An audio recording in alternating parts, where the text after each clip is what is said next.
But just as she turned a corner, she saw Chidi. He was standing in the middle of the road, blocking her way. Esther's heart began to race, but she kept her composure. Chidi, please move, she said, trying to keep her voice steady. But Chidi didn't budge. His eyes were dark, filled with a mix of anger and desperation. Why do you keep rejecting me, Esther? He demanded. What's wrong with me? Am I not good enough for you?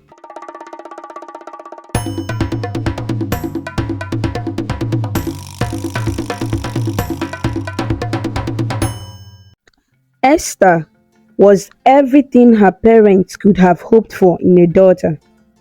At 17 years old, she was not only intelligent but also beautiful and smart. As she approached the end of her secondary school journey, her future seemed bright. Teachers often praised her for her sharp mind, and classmates admired her for her grace and kindness. She was the kind of girl that others looked up to, the kind of girl who made her parents proud. Esther's beauty did not go unnoticed by the boys at school. Many tried to win her affection, showering her with compliments, gifts, and attention. But Esther had no interest in romance. She had big dreams, dreams of going to the university, getting a degree, and building a successful career. She knew that relationships could be a distraction, and she was determined not to let anything get in the way of her goals. So, she politely rejected every advance, always with a smile but with firm resolve. Most of the boys respected her decision and moved on, but there was one who did not. His name was Chidi, and he was different from the others. While the rest admired Esther from a distance, Chidi became obsessed.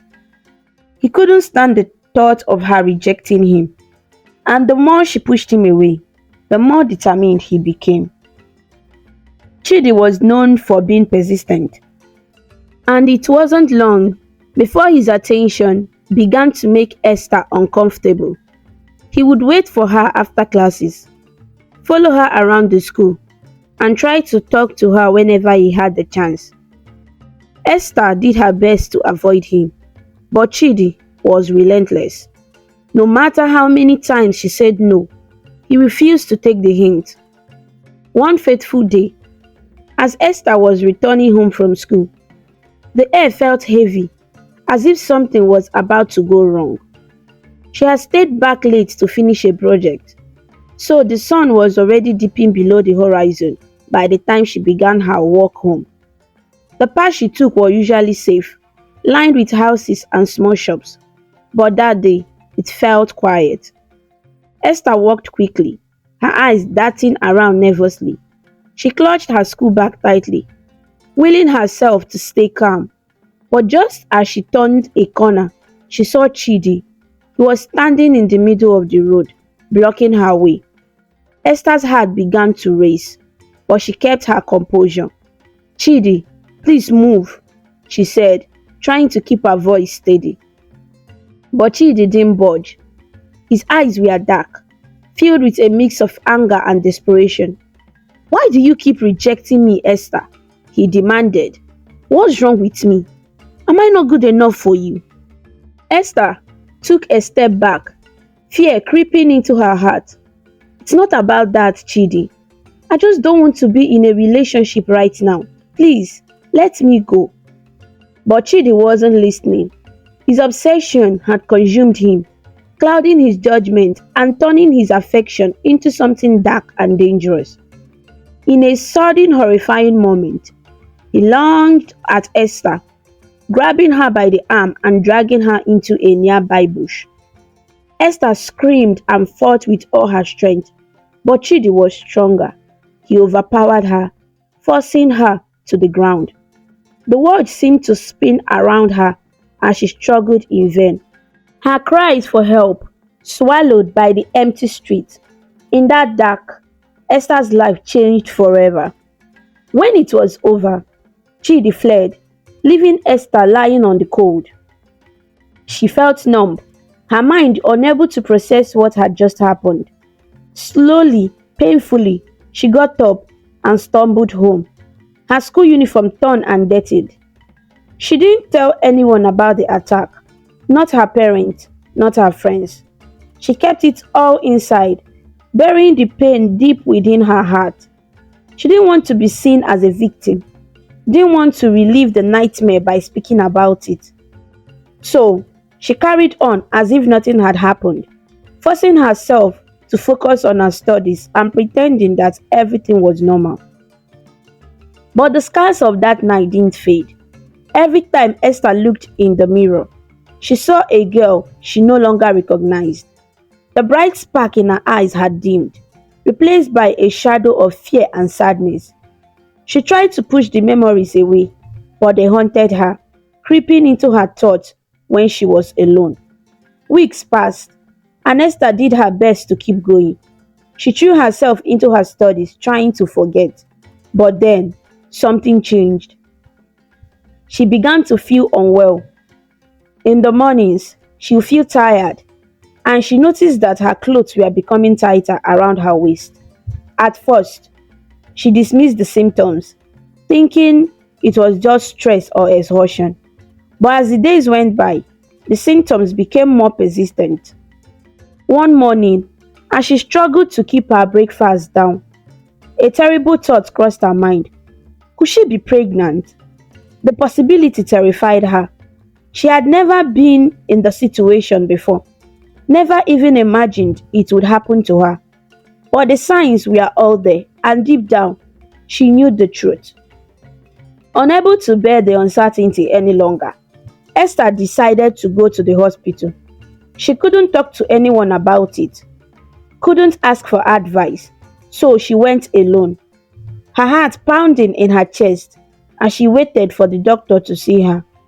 The hospital felt cold, the smell of antiseptic filling the air as Esther sat in the waiting room, her hands trembling. When the nurse finally called her name, Esther followed her into a small examination room. The doctor, a kind-looking woman with gentle eyes, asked her a few questions and then took a blood sample. The wait for the results felt like an eternity, each second stretching out painfully as Esther sat there, her mind racing. Finally, the doctor returned holding a small piece of paper in her hand. She looked at Esther with a mix of sympathy and concern. "I'm afraid you are pregnant," the doctor said softly. Esther felt the world collapse around her. Her vision blurred as tears filled her eyes, and a wave of panic and despair washed over her. She was only 17, still in high school, with her whole future ahead of her. How could this be happening? The doctor offered her support, telling her about her options and offering to refer her to a counselor. But Esther could hardly hear her. All she could think about was what her parents would say, how disappointed they would be, and their hopes and dreams for her would be shattered. When Esther finally left the hospital, she felt as though she were walking in a daze. The world around her seemed distant, the sounds muffled, the colors dull.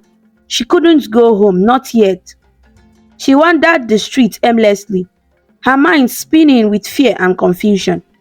She didn't know what to do, didn't know how to face her parents or how to deal with the life growing inside her. But eventually, she had to go home. As the sun began to set, casting long shadows across the street, Esther found herself standing outside their house. Her parents' car was in the driveway, a sign that they were home. She took a deep breath, trying to steady herself, and walked up to the front door. Inside, her parents were sitting in the living room, chatting about their day. When they saw Esther, they smiled. But their smiles faded when they saw the look on her face. "Esther, what's wrong?" her mother asked, concern in her voice. Esther couldn't hold it in any longer. The words tumbled out of her in a rush, her voice shaking with fear and sadness. "I'm pregnant," she whispered, her eyes filling with tears. Her parents stared at her in a stunned silence, the room suddenly feeling colder. Her father was the first to react, his face twisting with anger and disappointment. "How could you do this to us, Esther?" he demanded, his voice rising. "After everything we have done for you, how could you be so careless?" Esther tried to explain, tried to tell them about the rape, but the words wouldn't come. She was too scared, too ashamed, and her father's anger only made it worse. Her mother shook her head, her eyes filled with tears. "You have ruined everything, Esther. We had such high hopes for you. And now what are we supposed to do?" Esther's heart broke as she listened to their harsh words. She had always been their pride and joy, the daughter they had poured all their love and expectations into. And now, in their eyes, she had thrown it all away. "We can't have you in this house," her father said coldly. "You have brought shame to this family, and we won't allow it. Pack your things and leave. You are not welcome here anymore." Esther's world shattered as she heard those words. She had nowhere to go, no one to turn to, but her parents' decision was final. They turned their backs on her, leaving her to gather her belongings in a haze of tears and disbelief. That night, Esther left the only home she had ever known, with nothing but a small suitcase and a heart full of pain. She walked through the dark streets, not knowing where she was going or what would happen next. After her parents threw her out, Esther found herself standing on the cold street, clutching the small suitcase she had hurriedly packed. She was all alone, with no place to go, no family to turn to, and no idea what to do next. The weight of her situation pressed heavily on her heart, and the fear of the unknown settled deep within her. The reality of her circumstances was almost too much to bear. Her parents, the people who were supposed to love her unconditionally, had abandoned her at a time when she needed them the most. For the first few nights, Esther wandered through the streets, looking for a place to sleep. She had no money and nowhere to stay. The cold wind beat at her skin as she huddled under the dim glow of street light, trying to find shelter. Sometimes, she would sit on a bench in a park, hoping to rest her tired body. Other nights, she would crouch under a bus stop, pulling her jacket tightly around her growing belly, wondering how she could protect herself and the child inside her. The nights were long and lonely. Every sound made her jump: footsteps, car horns, the rustle of leaves. She was scared, hungry, and tired, but she had no choice but to keep going. The days stretched on, and Esther found herself growing weaker.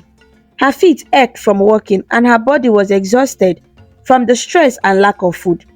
She had never imagined her life would take such a turn.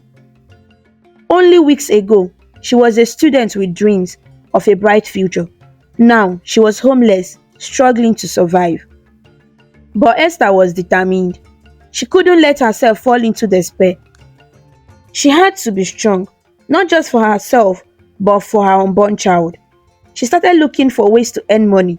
She would walk around the market, offering to help people carry their shopping bags or clean stores in exchange for a small payment. Sometimes, she would wash dishes at a small food joint, but the money she made was never enough to buy proper food. Most days, she went hungry, eating scraps or whatever little food she could afford. As the weeks passed, Esther's situation grew more desperate. Her belly continued to grow, making it harder to move around and find work. People in the market began to notice her, whispering as she passed by. Some pitied her, others judged her, assuming she had made poor choices that led to her current state.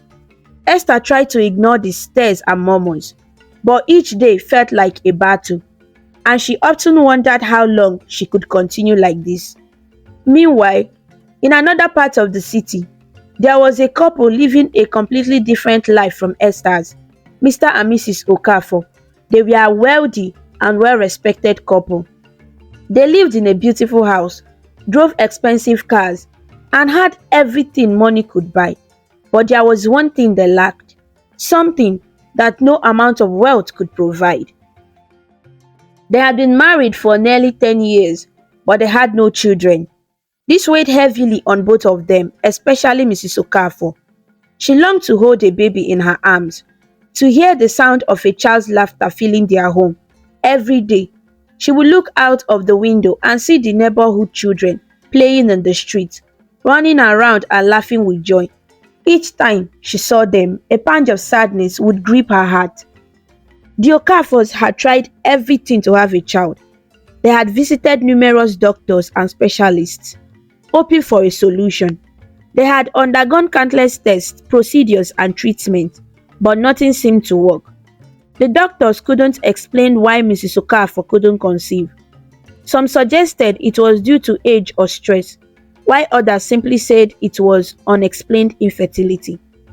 The uncertainty and repeated disappointment made the situation even harder to bear. Mr. Okafo, though heartbroken by the situation, tried to be strong for his wife. He reassured her that they would find a way, that they would not give up hope. But as the years passed, even he found it difficult to remain positive. He watched as his wife grew more withdrawn, her once bright and cheerful spirit dimming with each failed attempt. Their home, once filled with laughter and joy, became quiet and somber. The couple began visiting hospitals and fertility clinics more frequently, searching for answers. Every time they entered a hospital, they were filled with hope, thinking, maybe this time we'll find a solution. But every time they left, their hopes were dashed, and the sadness grew deeper. Mrs. Okafo would often cry herself to sleep, and though Mr. Okafo tried to comfort her, he knew that nothing he said would truly ease her pain. They tried traditional methods as well, seeking advice from elders and healers in their community. They were told to drink herbal mixtures, visit shrines, and perform certain rituals. The Okafos were willing to try anything if it meant they could finally have a child. But none of it worked. Each time, they were met with the same outcome, no child. As the years went by, the Okafos began to lose hope. Their friends and family members, who had once offered words of encouragement, began to avoid the topic of children altogether. Some even suggested they consider adopting a child, but Mrs. Okafo wasn't ready to give up on the dream of having a biological child. She wanted to feel the joy of carrying her own baby, of feeling its tiny kicks and movement in her belly. In a quiet moment, she would pray, asking God for a miracle. She would sit in the nursery they had prepared years ago, looking at the empty crib and the unused toys, wondering if it would ever be filled with the sound of a baby's cries. Each passing year felt like a reminder of what they were missing, and the ache in her heart grew stronger. Despite the sorrow that hung over their lives, the Okafos continued to search for answers. They traveled from hospital to hospital, seeing new doctors, trying new treatment, but to no avail. Every visit felt like another step towards accepting the painful reality that they might never have children of their own.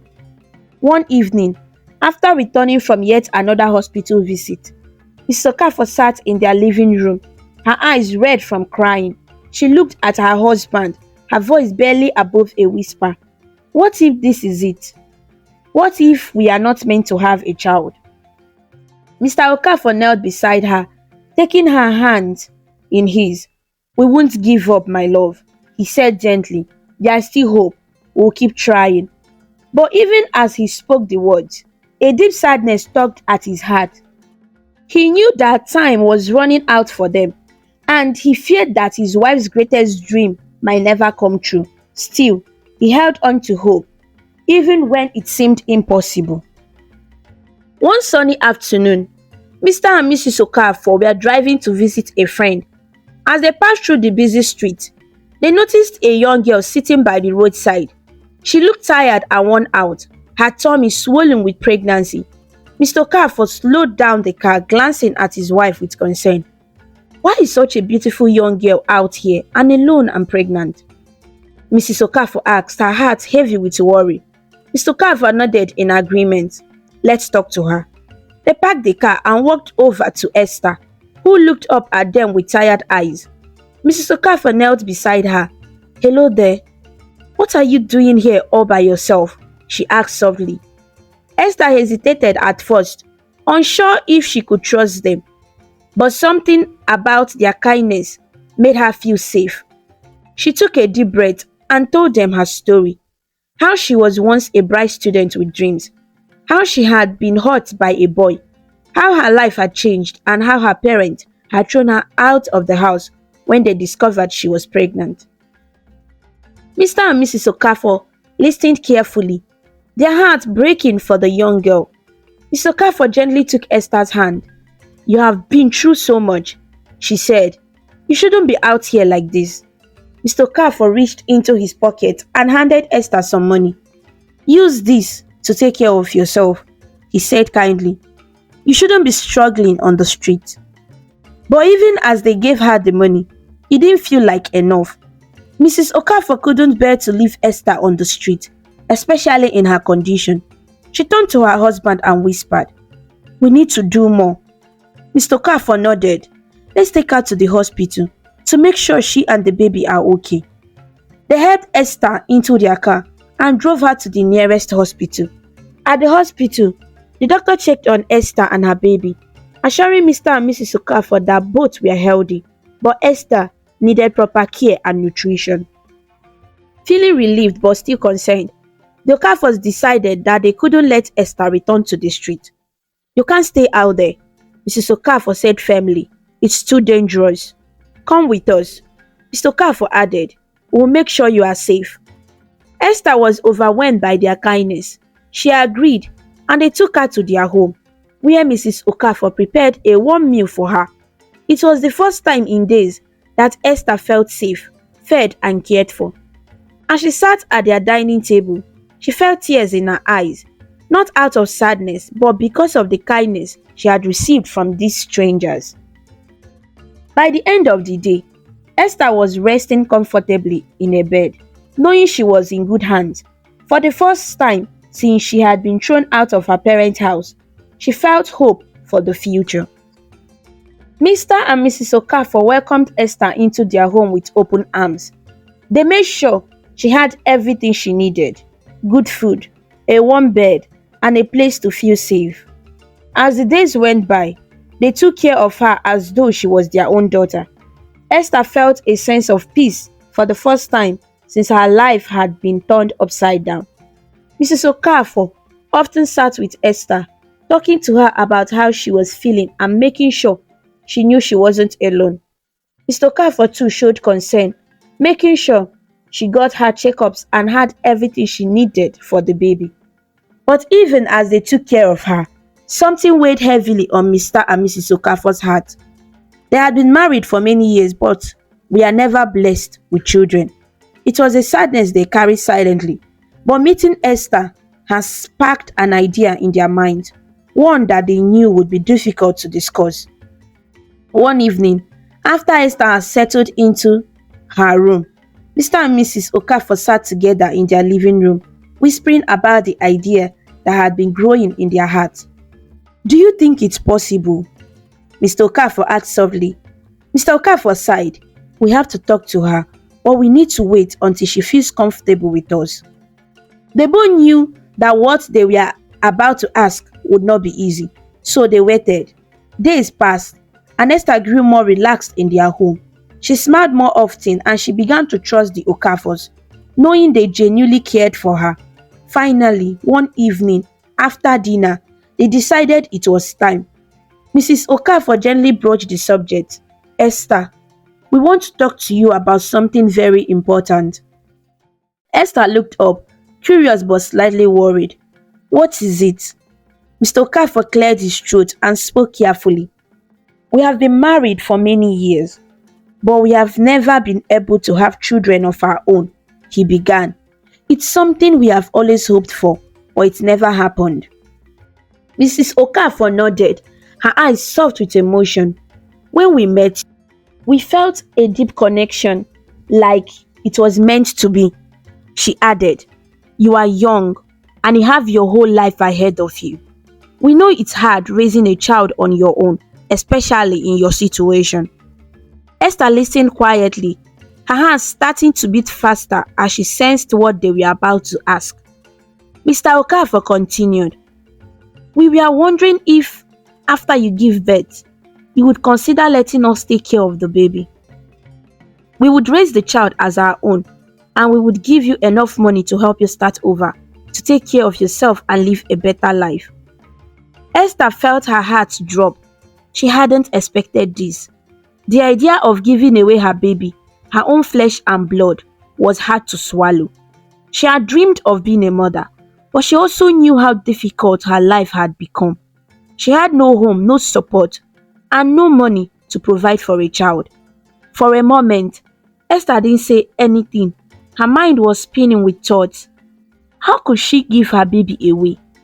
But at the same time, how could she take care of a child when she had nothing? Mrs. Okafos, sensing her hesitation, gently placed a hand on Esther's arm.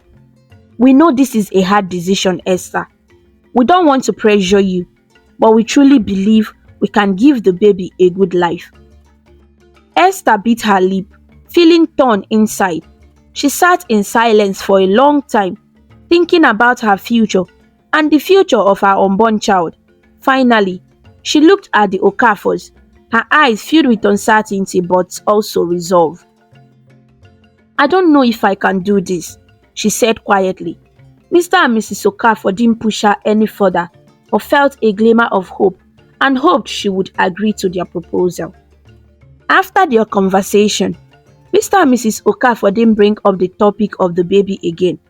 They didn't want to pressure Esther or make her feel uncomfortable. Instead, they continued to show her kindness and support, making sure she had everything she needed.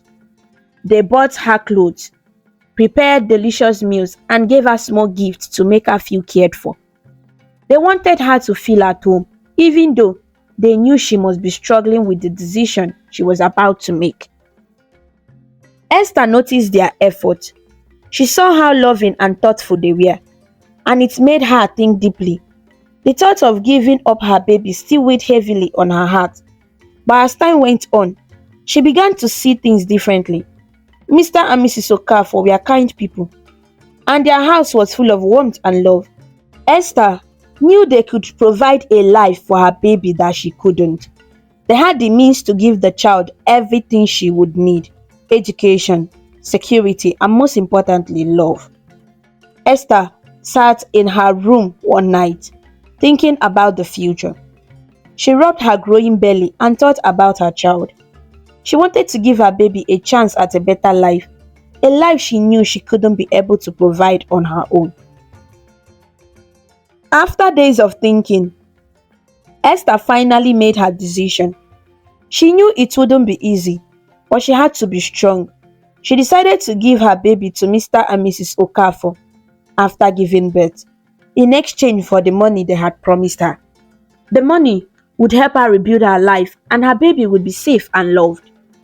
The next morning, Esther sat down with Mr. and Mrs. Okafos to talk. She took a deep breath, feeling a mixture of relief and sadness. "I have thought about what you said," she began, looking at them with serious eyes. "I have decided I will let you take the baby after I give birth." Mr. and Mrs. Okafos' faces lit up with happiness. They had been waiting for this moment, hoping that Esther would trust them with her child. Tears of joy filled Mrs. Okafos' eyes, and Mr. Okafos smiled warmly. "Thank you, Esther," he said, his voice full of emotion. "We promise to take care of your baby and give him or her the best life possible." Esther nodded, her heart heavy but resolute. She knew this was the right thing to do, even though it was one of the hardest decisions she would ever make. From that moment on, Mr. and Mrs. Okafos treated Esther with even more care and attention. They made sure she was comfortable, took her to the doctor regularly, and prepared for the arrival of the baby. They were overjoyed, and their home was filled with excitement. "We can't wait," to welcome this baby into our lives. Mrs. Okafo whispered to her husband one evening. Our home will finally be complete. Mr. Okafo nodded in agreement, feeling the same excitement in his heart. They had waited years for this moment, and now, with Esther's agreement, their dream of having a child was about to come true. As the days passed, the Okafos couldn't help but feel grateful. They had been given the chance to raise a child and fill their home with joy and laughter. All they had to do now was wait for the day when Esther would give birth and bring their happiness to life. The day Esther went into labor came sooner than anyone expected. Early in the morning, she felt the sharp pains and immediately she knew it was time. Mr. and Mrs. Okafo had heard her screaming, so they ran to know what happened, and when they saw her wincing in pain, they quickly sprang into action. Without wasting a second, they rushed her to the hospital, both of them worried yet excited at the same time. As Esther was wheeled into the delivery room, Mr. and Mrs. Okafo sat in the waiting area, their hearts racing with anticipation. They whispered prayers, asking for Esther's safety and for the healthy delivery of the baby. Hours passed, and to them, it felt like an eternity. Each tick of the clock seemed longer than the last, and with every passing moment, their excitement grew. They knew they were just moments away from having a child in their lives, a child they had prayed for all these years. Finally, after what felt like forever, the silence of the hospital was broken by the sweet, tiny cry of a baby. Mr. and Mrs. Okafo jumped up from their seats, joy spreading across their faces. That must be it, Mr. Okafo said, gripping his wife's hand. Mrs. Okafo smiled, her heart pounding with happiness. Not long after, the doctor came out, smiling as he approached them. Congratulations, he said warmly. Esther has given birth to a healthy twin girls. Both Mr. and Mrs. Okafo stood frozen, their eyes wide with shock. Twins? Mrs. Okafo gasped, hardly able to believe what she was hearing. Yes, twins, the doctor repeated with a smile. Two beautiful, healthy baby girls. The news took a moment to sink in, but when it did, the Okafos felt an overwhelming wave of joy. They had been expecting one baby, but now there were two. Thank you, doctor, Mr. Okafo said, shaking the doctor's hand gracefully. This is more than we could have ever hoped for. After thanking the doctor again, they were led to Esther's hospital room. As they entered, they saw Esther lying in bed, trying to smile. In her arms were two tiny sleeping baby girls wrapped snugly in blankets. The sight took their breath away. Twins? Mrs. Okafo whispered, still in shock. She gently touched one of the baby's tiny hands, her heart swelling with love. Esther smiled weakly. I didn't expect this either, she said softly, looking down at her daughters. But here they are, two little miracles. Mr. and Mrs. Okafo couldn't hold back their tears of joy. They knew in their heart that these babies would change their lives forever. After a few days in the hospital to ensure that both Esther and the twins were healthy, it was time for them to go home. Mr. and Mrs. Okafo were more than ready to bring the babies back to their house, where they had prepared a nursery for the new arrival. They brought Esther and the twins home, making sure she was comfortable. They prepared her meals, helped her take care of the babies, and did everything they could to make her feel at ease.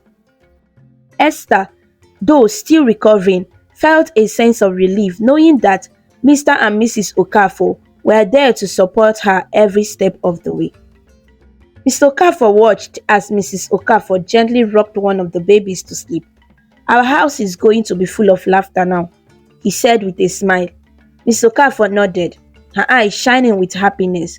Yes, our prayers have been answered in the most wonderful way. And so, their home became a place of joy, with the sounds of two little babies filling the rooms. They were all filled with love for the twins, whose arrival had brought more happiness than anyone could have ever imagined. Days passed. After Esther had given birth, And in that time, Mr. and Mrs. Okafor continued to care for her and the twins.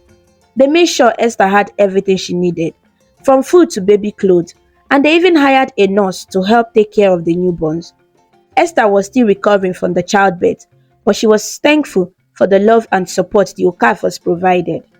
But as the days went by, a cloud of sadness began to hang over Esther's heart. She knew what was coming, and even though she had agreed to it, the thought of it made her chest tighten with sorrow.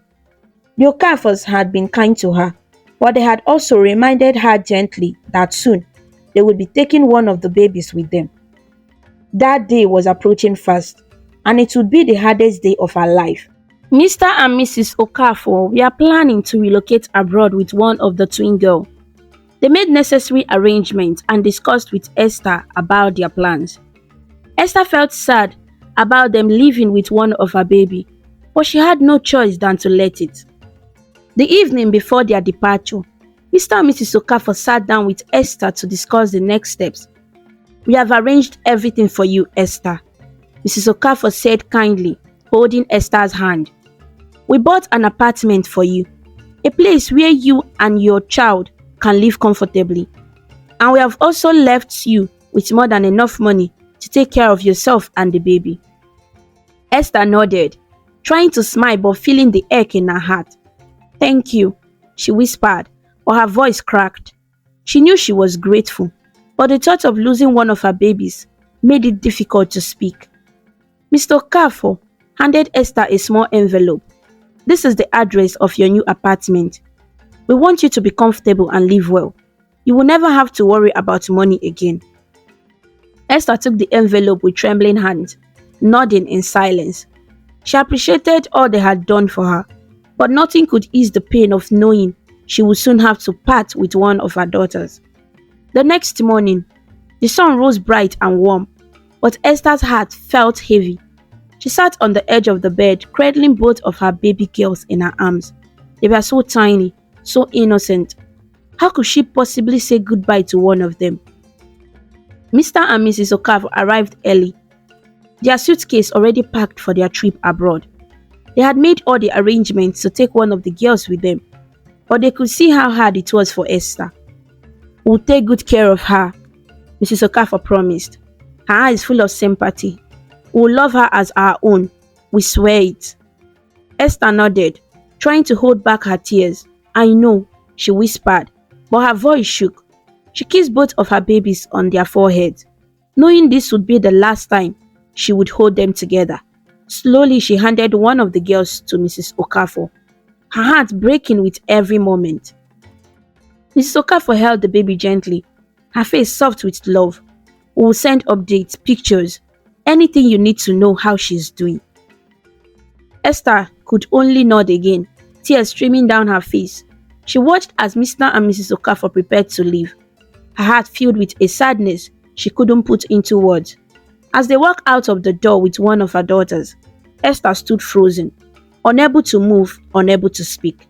Before they left, Mr. Okafor turned to her one last time. "Thank you, Esther. We'll make sure she has the best life possible. This is a promise." And with that, they were gone.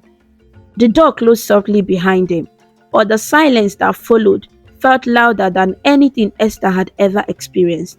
She sat down, clutching her remaining baby close to her chest, her tears soaking the blanket wrapped around her daughter. Esther wasn't happy, but she knew there was nothing she could do. The Okafos had given her more than enough to start a new life with her other baby, but the emptiness she felt from losing her child was overwhelming. She had made a decision, and there was no going back. As she held her baby, Esther whispered, "We'll be okay." But deep down, she knew it would take time to heal from the pain of that hard goodbye.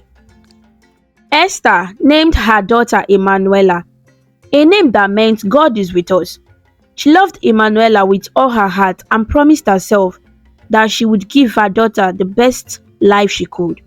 Despite everything they had gone through, life was not always easy, but Esther worked hard, making sure Emmanuella had food to eat, clothes to wear, and the chance to go to school. Every day, Esther made sacrifices to provide for her daughter. taking on extra jobs to pay for school fees and books. Emmanuella was bright, just like her mother, and she did well in school, making Esther proud.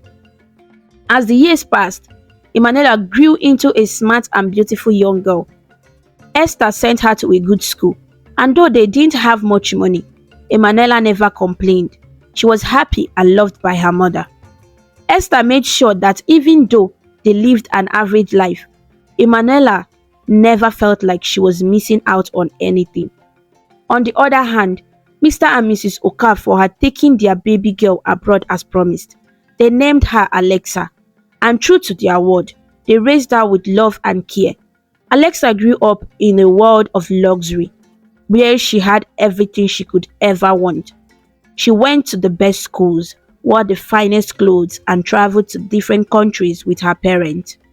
Alexa's life was very different from Emmanuella's, but both girls were happy in their own ways, even though they didn't know each other. As Alexa grew up, she often wondered about Nigeria, the country her parents came from. They told her stories about their home country, about the culture and the people, and it made her curious. Alexa was intelligent and ambitious, just like Emmanuella. She excelled in her studies and made her parents proud. However, something inside her always wanted to know more about where she came from. Meanwhile, back in Nigeria, Emmanuella's hard work and determination paid off.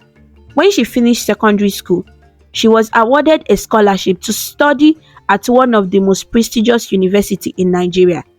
Esther was overjoyed and thanked God for the opportunity. Emmanuella had always been a bright student, and now she was about to pursue her dreams. Esther couldn't afford the expensive tuition, so the scholarship was a huge relief. Emmanuella was excited to start university and make her mother proud. At the same time, far away in another part of the world, Alexa was also thinking about her future. She had always dreamed of becoming a lawyer, and after finishing high school, she was ready for the next step. One day, Alexa told her parents that she wanted to continue her education in Nigeria. She explained that she wanted to connect with the country where her parents were born to learn more about their roots. At first, Mr. and Mrs. Okafos were hesitant. They had raised Alexa in a life of luxury and comfort abroad, and they were worried about sending her to a new country. But Alexa was determined. She wanted to experience life in Nigeria, and after much convincing, her parents finally agreed. They promised to sponsor her education fully and even made arrangements for her to attend one of the most prestigious universities in Nigeria. Both Emmanuella and Alexa were about to start a new chapter in their lives, unaware of the incredible journey that lay ahead of them. They were two sisters, separated by circumstances, but now headed towards the same place, unknowingly walking the same path. The day Emmanuella left home to attend university was a day filled with both excitement and sadness. Esther had woken up early to prepare her daughter's things, making sure everything was packed neatly in her bag. As Emmanuella dressed in her simple but clean clothes, she could see the pride in her mother's eyes. "You are going to be a great doctor," Esther said, her voice full of emotion. "I know you will help so many people." Emmanuella smiled, hugging her mother tightly. "I'll make you proud, Mama, I promise." With her scholarship covering most of her expenses, Emmanuella felt a huge sense of relief. She knew that her mother couldn't have to struggle as much to pay for her studies, and that thought made her even more determined to succeed. Medicine was a tough course, but she had always dreamed of becoming a doctor, and now that dream was within reach. When she arrived at the university, Emmanuella couldn't help but feel a bit overwhelmed. The campus was huge, filled with students from all over the country. The buildings were tall and impressive, and the medical faculty, where she would be spending most of her time, stood proudly among the others. She felt nervous but excited at the same time. This was the beginning of a new chapter in her life. She quickly settled into her dorm room, which she would share with 3 other girls. They were friendly, and they welcomed her with open arms. It wasn't long before Emmanuella found herself adjusting to the university life. She spent her days attending lectures, studying hard and making new friends. Though she didn't have much money, the scholarship covered her fees and her basic needs were met. Esther too felt relieved, knowing that Emmanuella was safe and focused on her studies. On the other side, Alexa had also arrived in Nigeria to begin her studies.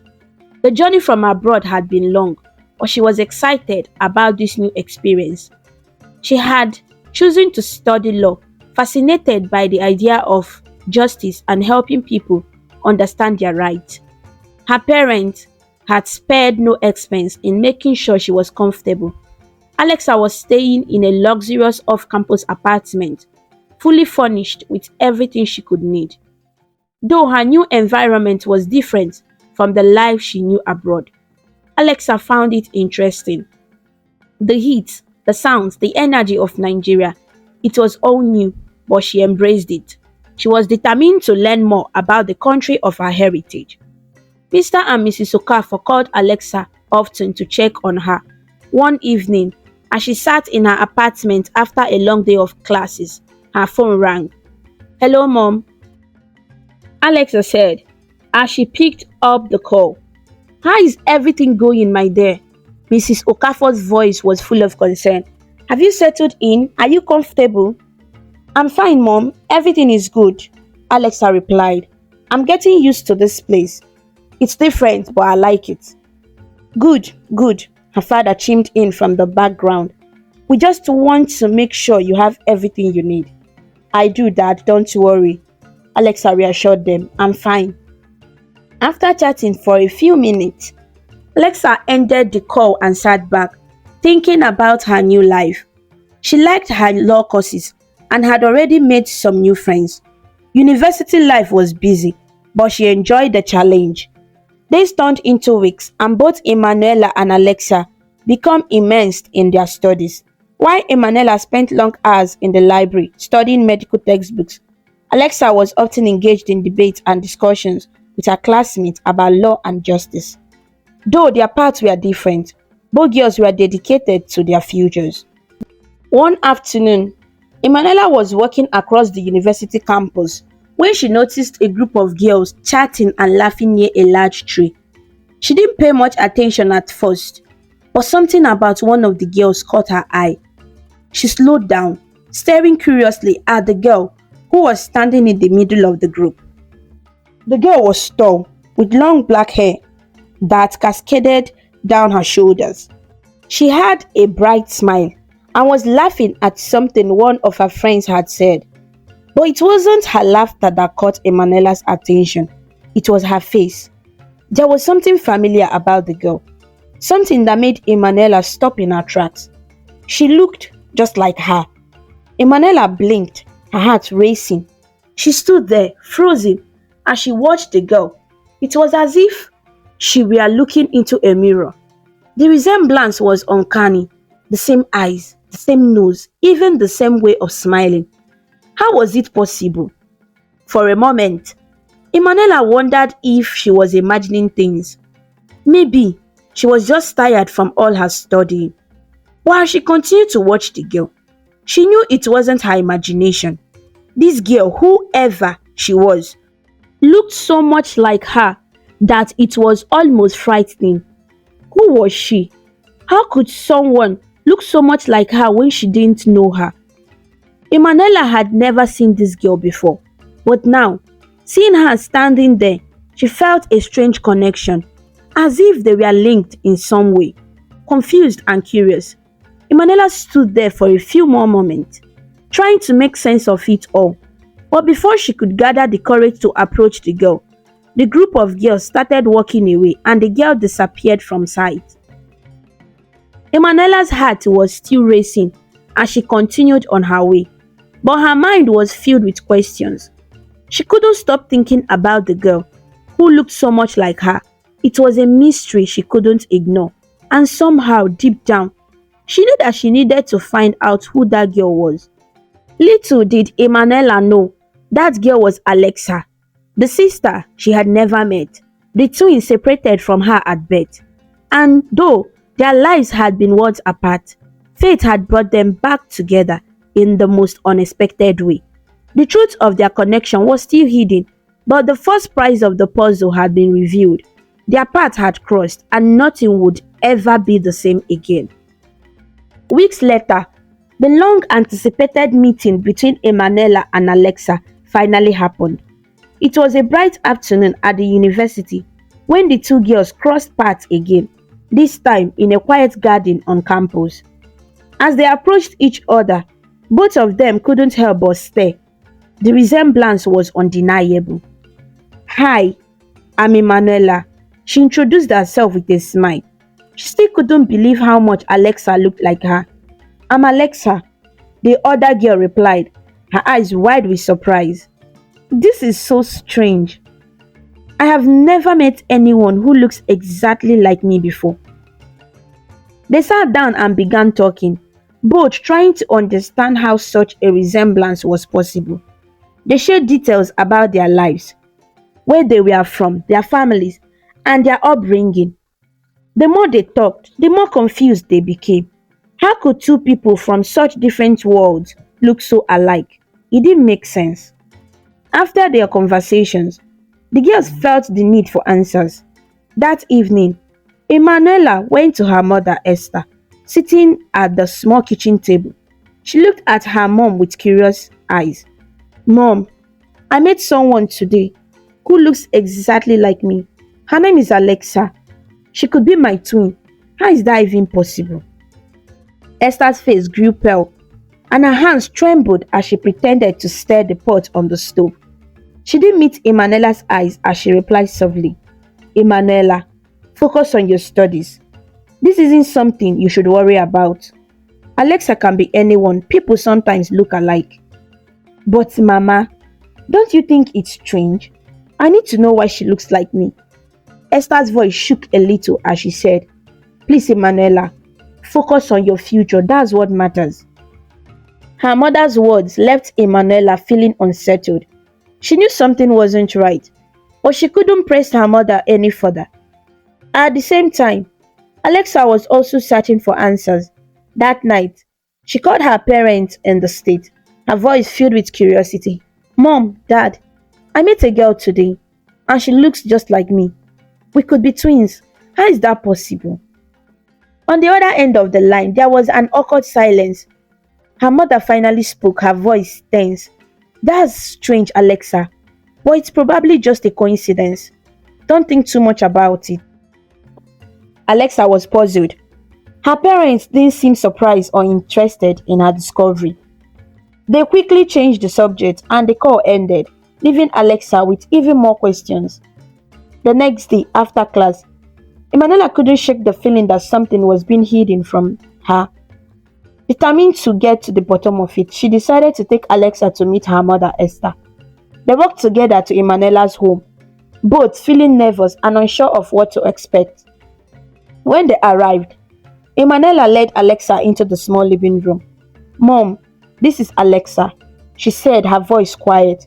"She's the girl I was telling you about, the one who looks just like me."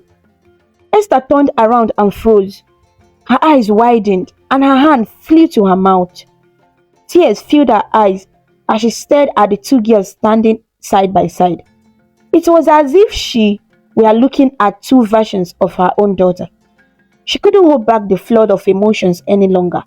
Esther began to cry, her shoulders shaking as years of guilt and regret washed over her. "Mom, what's going on?" Emmanuella asked, stepping forward. "Why are you crying?" Alexa stood silently, feeling confused and anxious. She didn't know why this woman was so emotional, but she could sense that something big was about to be revealed. Esther wiped her tears, her hands trembling as she motioned for the girls to sit down. She took a deep breath, knowing that the truth could no longer be hidden. "I never wanted this day to come," Esther began, her voice shaky. "I have carried this secret for so long, hoping it would never be discovered. But I see now that it's time for you both to know the truth." Both Emmanuella and Alexa leaned forward, the heart pounding in her chest. "You are twins," Esther finally said, her voice barely above a whisper. "You were both born to me, but I had to make the hardest decision of my life. When you were babies, I gave one of you to Mr. and Mrs. Okafos because I couldn't afford to take care of both of you." Emmanuella gasped, and Alexa's eyes filled with shock. They were twins? Sisters, separated at birth? The revelation was too much to process all at once. Esther continued, her voice filled with sorrow. "I didn't want to let you go, Alexa. I thought you would have a better life with them. I promised to love you and give you everything I couldn't, but I have regretted it every day since." Alexa sat in silence, trying to make sense of everything. She had always believed that Mr. and Mrs. Okafos were her real parents, and now she was finding out that her entire life was built on a lie. Emmanuella reached for her mother's hand, tears in her own eyes. "Mom, why didn't you tell me sooner?" Esther shook her head, her face filled with regret. "I was ashamed. I didn't know how to face the truth." After the emotional conversation, the girls left Esther's house and returned to school. Both of them were overwhelmed with emotions, unsure of what to do next. Later that night, Alexa couldn't hold it in any longer. She called her parents in the States, her voice trembling with anger and sadness. "Why didn't you tell me the truth?" she asked, her voice barely above a whisper. "Why didn't you tell me I was a twin? I found out everything today. From my real mother." Her parents were silent, clearly caught off guard. Her father spoke first, his voice tense. "Alexa, we are going to tell you one day, but didn't know how to. You lied to me my entire life," Alexa shouted, tears filling her eyes. "You made me believe I was your daughter when all along I had a sister, my real family. Why didn't you tell me?" Her mother's voice was filled with emotion as she tried to explain. "We didn't want to hurt you, Alexa. We thought it was best if you didn't know. But you had no right to make that decision for me," Alexa cried. "I had a right to know the truth." Her father, now growing angry, said, "Alexa, you need to come back home. We raised you, we took care of you, and we love you, don't forget that." Alexa shook her head, heart aching. "No, I'm not coming back. I need time to figure this out. You may have raised me, but you kept this huge part of my life from me." Her parents were silent for a moment before her mother spoke. "If you're not coming back, then we'll come to you. We will fly to Nigeria and talk about this in person." Alexa didn't respond. She hung up the phone, her heart heavy with disappointment. Nothing would ever be the same again. Alexa's parents, Mr. and Mrs. Okafos, was so furious after receiving her call. They couldn't believe their daughter had discovered the truth about her birth. Alexa had refused to return to the US, and now they felt they had no choice but to go to Nigeria themselves. They booked the next available flight, determined to fix the situation. A few days later, they arrived in Nigeria, their hearts heavy with frustration and anger. They went straight to Esther's house, not even bothering to rest after their long journey. When Esther opened the door, she was surprised to see them but quickly understood why they had come. Mr. and Mrs. Okafos didn't waste any time. "Why did you tell Alexa the truth about her birth?" Mrs. Okafos demanded, her voice sharp. "We trusted you to keep this secret." Esther's heart pounded in her chest, but she stood her ground. "I didn't want to hurt anyone," she said quietly, but the girls found each other. They looked exactly alike. There was no way I could keep hiding the truth. They deserved to know. Mr. Okafos shook his head in frustration. "You should have left it alone. We raised Alexa as our own. Now everything is falling apart." Esther's eyes filled with tears, but she remained calm. "I understand how you feel," she said softly, "but think about it. How? How could I keep lying when they met each other? The truth was bound to come out." Alexa, who had been standing nearby, stepped forward. She was still upset, her heart heavy with the weight of everything she had learned. "I'm not a little girl anymore," she said firmly. You should have told me the truth long ago. I had the right to know about my real family." Her parents looked at her, their faces softening as they realized how much pain this secret had caused. They loved Alexa deeply, but they hadn't considered how much their decision to hide the truth would affect her. "We are sorry, Alexa," Mrs. Okafos said, her voice trembling. "We only wanted what was best for you. We couldn't have children of our own, and when Esther offered, we thought we were doing the right thing by giving you a better life." Mr. Okafo added, "We never wanted to hurt you. You are our daughter in every way that matters, and we love you. But we understand that we should have told you the truth sooner." Alexa's heart softened as she saw the sadness in her parents' eyes. They had raised her with love and care, and despite her anger, she knew they had always wanted the best for her. After a long pause, she finally said, "I forgive you, but I'm staying here in Nigeria. I want to finish my studies with Emmanuella." Her parents looked at each other, clearly upset by her decision, but they realized they couldn't force her to return to the States. They didn't want to lose their daughter over this. "We respect your decision," Mrs. Okafo said quietly, "but please, Alexa, promise us that you will come home to visit. We may not be your biological parent, but we are still your family." Alexa smiled faintly, relieved that they were willing to meet her halfway. "I promise," she said. "I will come home during the holidays and we'll spend time together as a family. But right now, I need to be here." Mr. Okafo nodded. "That's fair. We don't want to lose you, Alexa." With that, the tension in the room began to ease. Everyone realized that this situation didn't have to tear them apart. Instead, they could find a way to move forward together. From that moment on, a new arrangement was made. During the school term, Alexa would stay with Esther and Emmanuella, attending classes together, studying and growing closer as sisters. Esther was overjoyed to have both her daughters together, and the bond between the girls grew stronger each day. When the holidays arrived, Alexa and Emmanuella would fly to the United States to spend time with the Okafos. During those visits, the two families came together, learning to embrace this new reality. They made peace with the past and focused on building a better future for the girls. As time passed, Alexa and Emmanuella became inseparable. They supported each other through school, shared secrets and laughed together as only sisters could. And whenever the holidays rolled around, they looked forward to their trips abroad, where they were welcomed with open arms by the Okafos. Years later, when Alexa and Emmanuella graduated, they reflected on how far they had come. Despite the difficult truths they had uncovered, they were grateful for the families who had raised them and the love that had brought them all together. The two sisters, now united, knew that no matter where they were, whether in Nigeria or in the United States, they would always have each other and their families. Back at Esther's parents' house, Esther's parents had grown old. They sat together in their small house, feeling sad and full of regret. It had been many years since they had chased Esther away, and they couldn't stop thinking about her. They remembered how kind and hardworking she had always been. Now they missed her every day and felt ashamed of what they had done. One day, Chidi, the boy who had hurt Esther long ago, was very sick.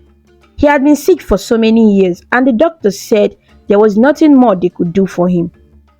Chidi knew he didn't have much time left, and he wanted to tell the truth about what had happened with Esther. So, he asked to be taken to Esther's parents' house. When Chidi arrived, Esther's parents were surprised to see him. He looked weak and tired. He sat down slowly, holding his head in his hand. "I'm sorry," Chidi said, his voice shaking. "I did something very bad to Esther, and I have been sick for so long. I can't live with the guilt anymore."